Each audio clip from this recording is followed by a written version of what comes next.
The following segments are pre-recorded and sponsored by Longworth Productions. Honoring veterans on Triad Today.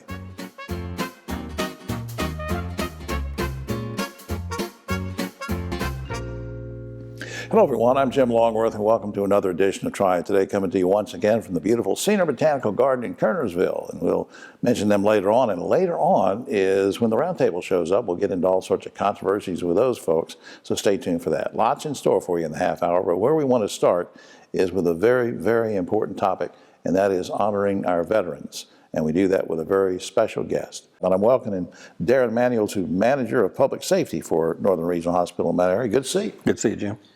Pilot Mountain boy. Pilot Mountain, born and raised. Tell me a little bit, you and I were talking off camera about your background and career. Give me a couple seconds on that. Basically, like I said, born and raised in Pilot Mountain. I have a wife and two daughters, both of which are RNs. I'm proud of that. Right. I have a military background, veteran. Left there, went into the sheriff's office, worked for 20 years, and then went to Northern Regional. I've been there for almost 15 years now.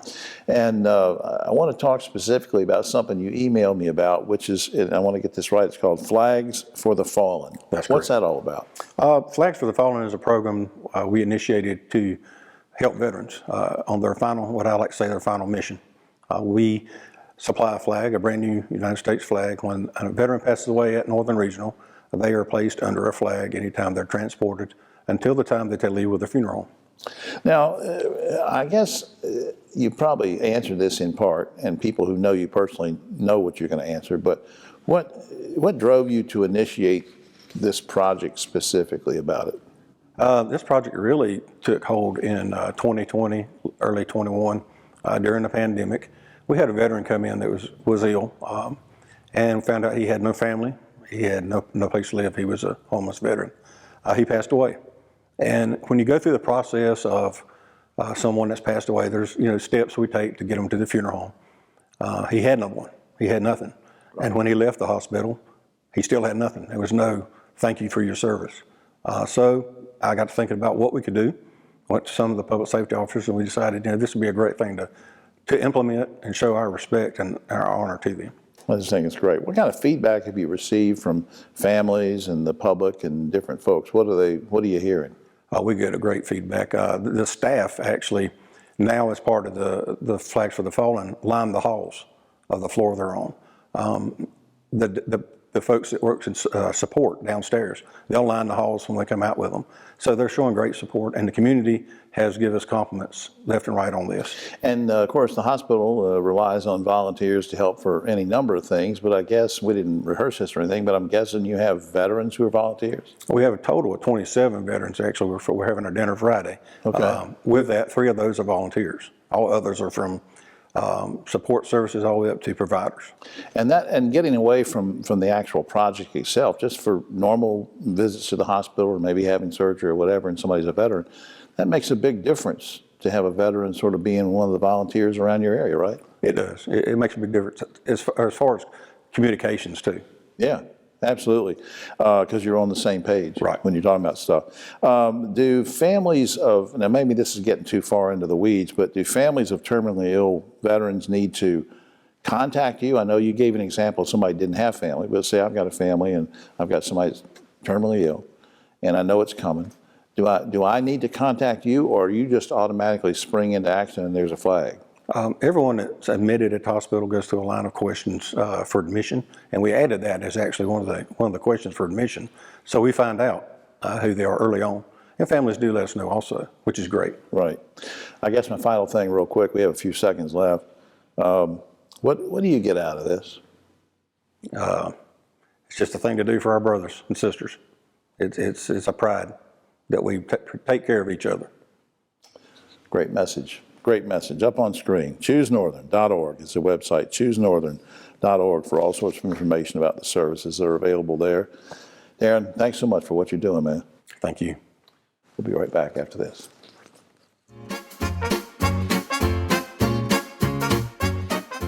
Veterans, when you're struggling, soon becomes later, becomes someday, becomes when. Don't wait. Reach out. Find resources at va.gov/reach. Need help buying food? Everyone needs help sometimes. Food Nutrition Services may be able to help you buy food and free up your money for other expenses, such as utilities and medicine. To receive F&S assistance, households must meet income limits. You may be able to get assistance even if you own a home, car, land, property, or have a retirement plan or money in the bank. Second Harvest Food Bank of Northwest North Carolina team members can help you with the application process over the phone. To receive help or if you have any questions, call 336-422-7758. Banking is like going for a swim. You don't need all the complicated stuff, but you don't want to feel exposed either. At Truliant, we give you just what you need, so you can manage your money on the go or stop by a branch whenever you need to. It's all about having options, while also keeping life simple, with low rates, free financial advice, and friendly faces.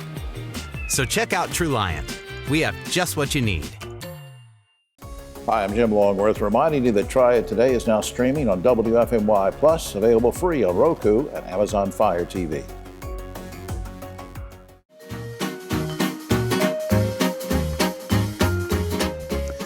Back now on Triad Today, and we're going to talk about training and jobs and careers and all sorts of great things. And we're going to do it with a special guest, first-time visitor to the show, Fred Henry Jr. is Assistant Director of External Affairs for Guilford Works. Good to see you, sir. Yes, thank you, Jim, for the invitation. Let's remind people before we get started, who is Guilford Works and what's your mission? Sort of help us with that.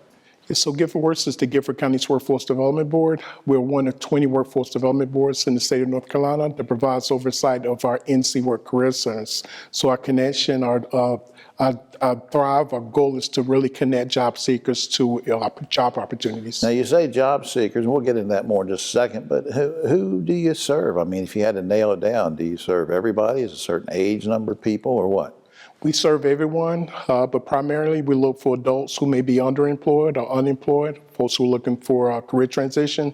We serve the emerging workforce, individuals, young folks who may be from 16 to 24, to help with upskilling and connection with employment.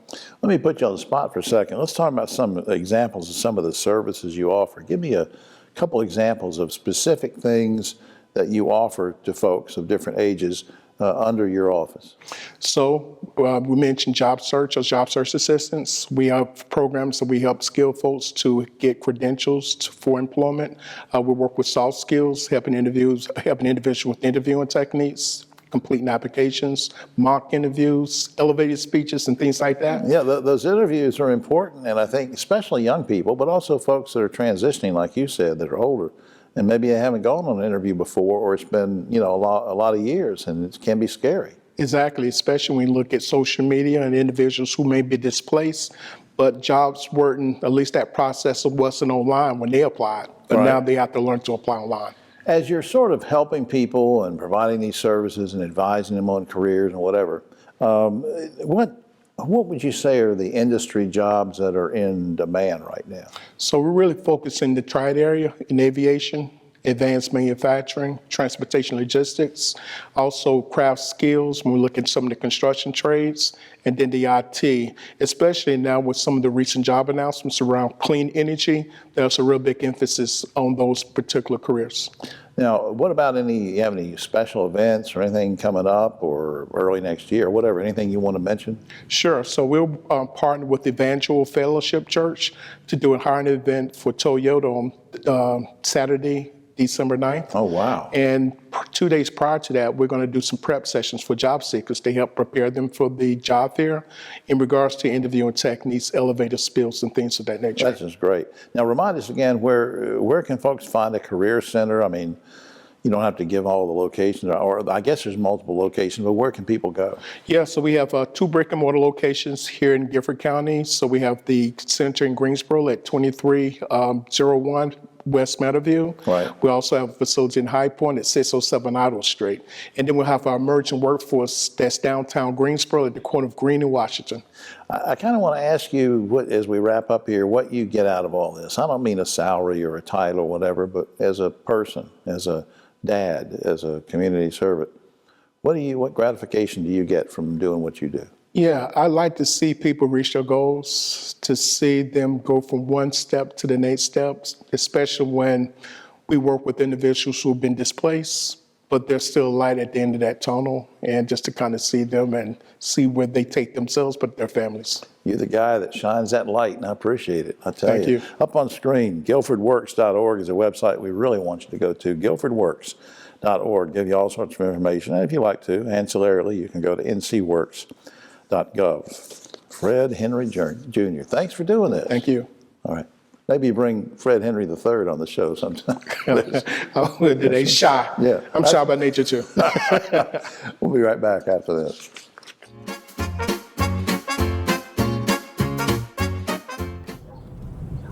You know, it's hard to believe the Safe Sober program has been going strong for over 30 years. And over 600,000 students have made the pledge to stay safe and sober on prom night. You know, Griff, it's had a huge impact on our community. Yeah, you're right, David. And now we're making sure the message continues year-round. So everyone can join us in supporting our students. Learn more and take the pledge at safesober.com, sponsored by Daggett Schuler. A brighter energy future starts today, and we're ready. We're leading the clean energy transition, cutting carbon emissions even while improving reliability, adding more renewables like solar and wind, all while managing our costs to help keep energy affordable for everyone. We're Duke Energy, and we're building a smarter energy future for you.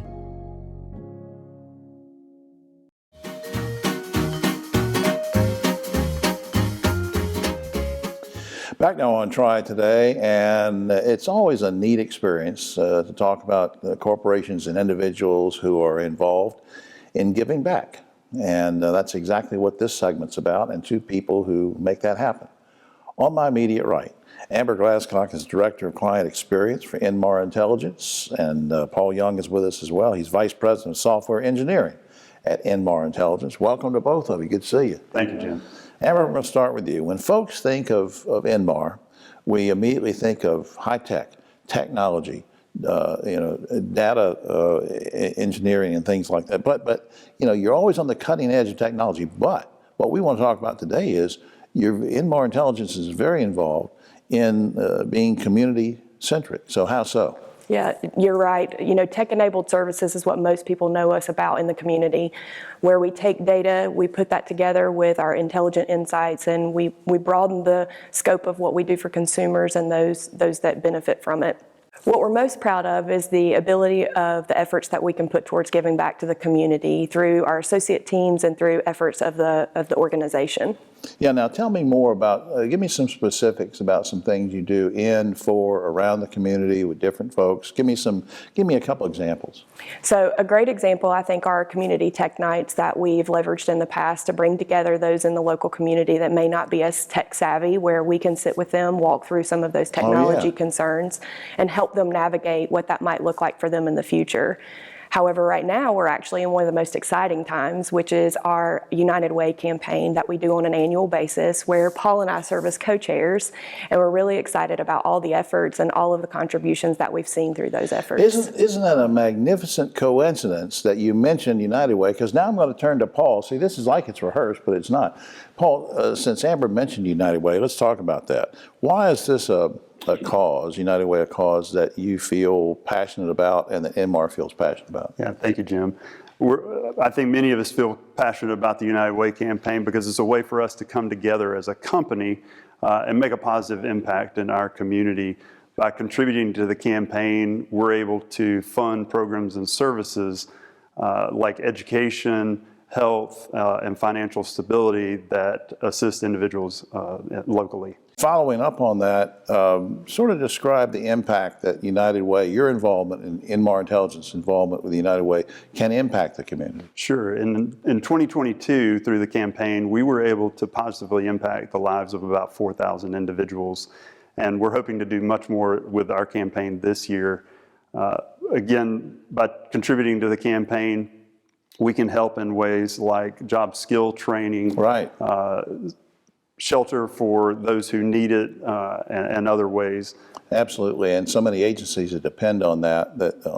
I want to end up by asking both of you to react to something on a personal basis, which is what's gratifying to each of you about helping with not just the United Way, but about being involved in community things, being involved, being community-centric. So take it on a personal level, not just your title.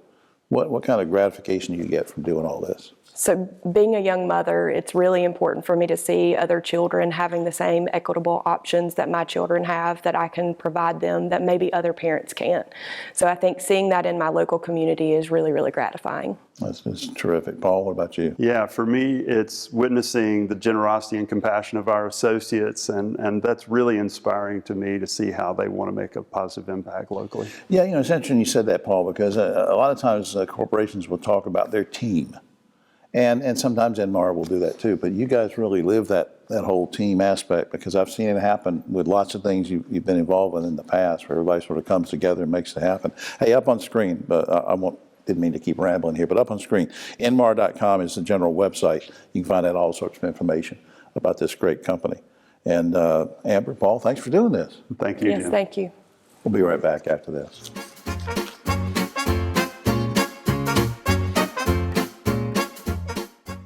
Are you looking to jumpstart your future in the fast-paced, rapidly growing food industry?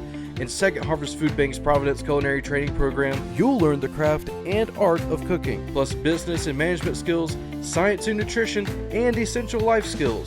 Providence Culinary Training has helped hundreds of individuals just like you launch successful culinary careers. There's no reason to wait to turn your passion for food into an exciting career. Check out the upcoming class schedule on our website at providencews.org.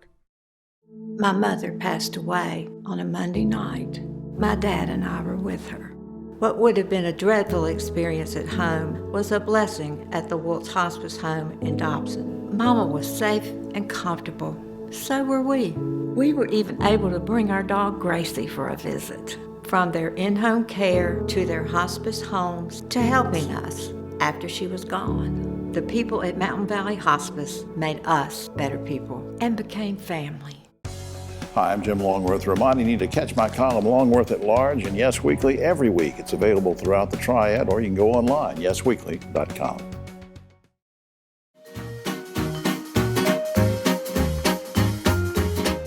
Back now on Triad Today, and I kind of wanted to interview Mr. Theater, Dave Riggs, director of High Point Theater, but as you can see, he's not here.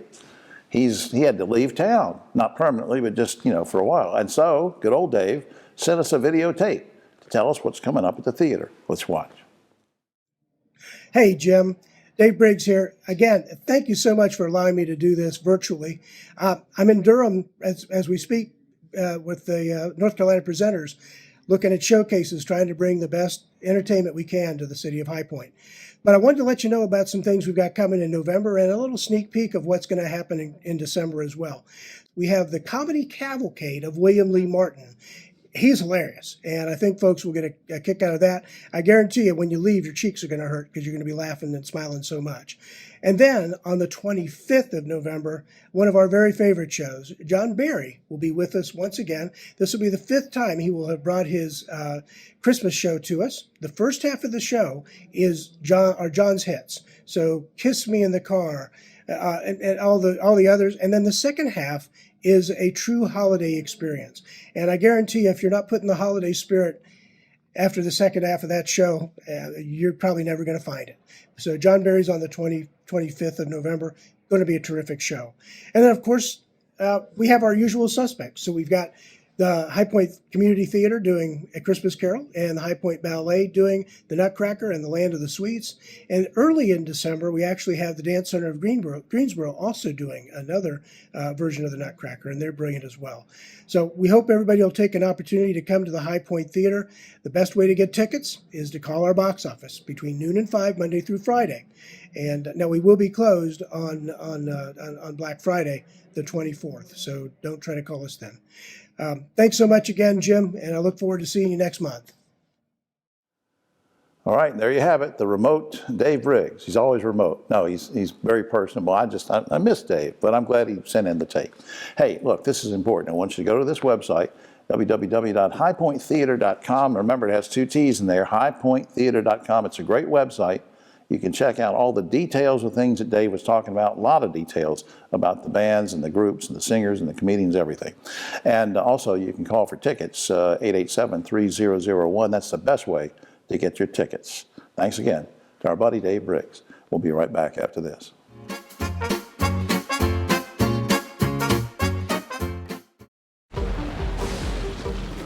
No matter the challenges, we were there. Whatever the struggles, we were there. And as the sun comes out, bringing the promise of a brighter tomorrow, we will still be here.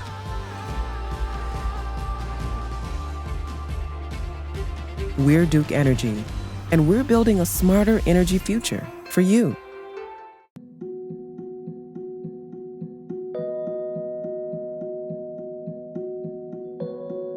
Every cookie sold in the Girl Scout Cookie Program helps girls learn lifelong lessons in people skills,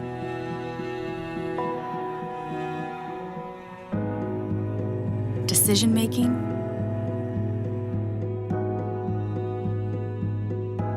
money management,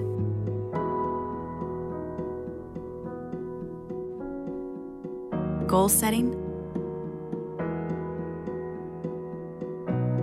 and business ethics.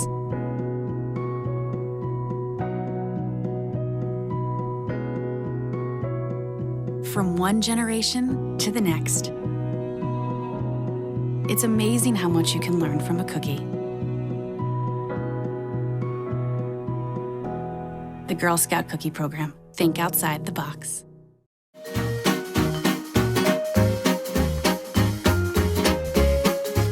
Back now on Triad Today, just about time for the round table, but a quick shout out to our good friends here at Senior Botanical Garden in Kernersville. You can visit here year round, you can have your functions in here, you can see what's growing out there, and there's a vegetable garden. And speaking of vegetables, on my right, but always the political left, Ogie Overman, the great broadcaster, and the great broadcaster Rosemary Plyman, and Keith Granberry, founder of Helping Hands Consultants. And by the way, we were talking about you last week and your grandmother. I'm glad she's on the mend. Thank you, thank you, thank you. All right, guys and gals, following the recent massacre in Maine, it was revealed that the shooter had been hospitalized for hearing voices and making death threats, yet local, state, and federal authorities took no steps to red flag him.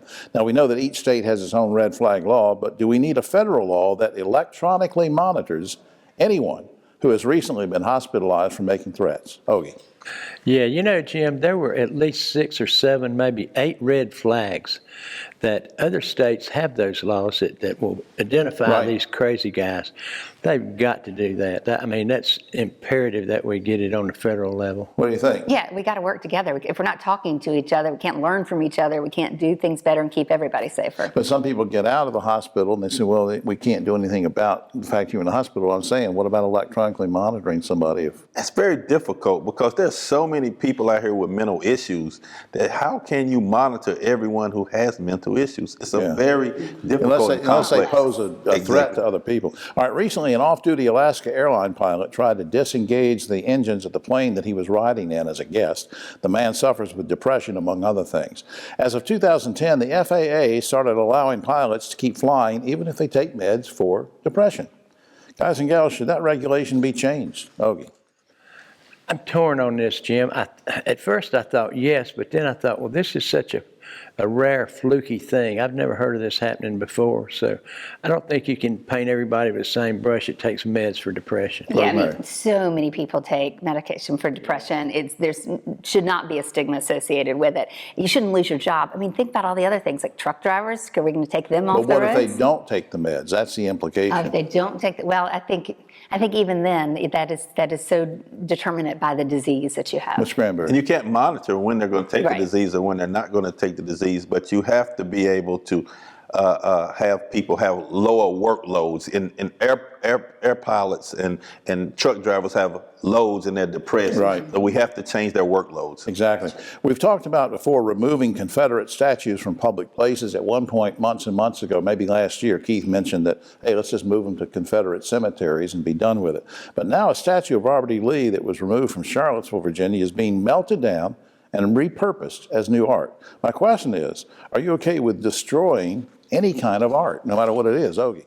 I'm not sure that's really art. You can't, I mean, a lot of these statues were made from the same mold. They just changed a few things, a guy on a horse, put him on a beard, put a different gun in his hand. They were the same thing. And so, yeah, I'm okay with that. You don't have any problem. What about melting it down? What do you think? I'm okay with it. I think art changes. I think that you could apply this to lots of different things. And you know, I think about my kids and all their art on the wall. You know, eventually it's going to come down and it's going to maybe be repurposed and made into a thank you note or something. Yeah, I used to draw things on the wall at home when I was working. You still do that? Yeah, they called the police and were involved. What do you think? Is it okay to melt down this stuff? I don't consider Confederate statues art. Okay. Just like Nazi statues, I don't consider that art. That was a symbol of hatred and slavery, and I just think that it should be melted down and I don't consider that art at all. All right. The American Ornithological Society just announced that it's renaming birds whose current names honor humans who were racist, and they'll also change bird names that are culturally inappropriate, they say, such as the Eskimo curlew and the Inca dove. Guys and gals, you okay with this, or is it just too much political correctness there, Ogie? I don't know what's inappropriate about Eskimo and Inca. That's in no way. I just don't see it. I mean, I'm perfectly fine Going overboard, Rosemary? I'm with you. I do think that, you know, if there's a reason to change for the names, for sure, know better, do better. We talk about that a lot. And so I think you do have to keep asking the questions and be ready to roll with the changes. Keith, what do you think? The question I have is, do they have anything else to do? They have that much time on their hands that they're dealing with birds and cultural inappropriate. Come on, let's stop that. But I mean, if there was a bird called the Jim Crow bird or something, I mean, you're okay with a racist thing being changed, right? Yeah. I mean, if it's just totally, but I mean, a lot of this stuff is just wrong, and I think we got to come to some point where we're not just everything is so socially conscious. I just think it's just too much. Poor birds. Keith gave me the bird once, but anyway, I gave it to you today. Yeah, we've talked about haunted houses before a couple times, but now a new survey by Zillow says that 2/3 of home buyers would have no reservations about purchasing a haunted house. Very quickly, Ogie, would you buy a haunted house? Yes or no? I've lived in a haunted house. Okay. Yeah. Saw a Rosemary, ghost would in you? a house. No, not knowingly. Keith, quickly. I would buy it and rent it to you, Jim. Yeah. All right. I've just been ghosted. All right. Finally, a leading authority on sleep research says that taking naps can actually increase the size of your brain. Guys and gals, you plan to take more naps now so that your brain will get larger. Okay. That explains so much. I take a nap. I can't get through the day without a nap. Rosemary, you gonna take more naps? It's about time for my nap. Keith, you gonna take more naps to make your brain larger? I'm actually napping through this show. Yeah, I'm not going to say anything about that. Well, that's all the time we have. Oh, except for this. This is gross now. Recently, a man in Utah ordered his food and drink on Grubhub. The Grubhub guy brought the stuff. The man thanked him, went inside, started to sip on his drink, and it was a cup of urine left by the delivery driver. So they're going to have to change the whole slogan. Grubhub, our deliveries are #1. It's I don't really understand that. For all of us here, plus the napping Keith Granberry, I'm Jim Longworth. We'll see you next week.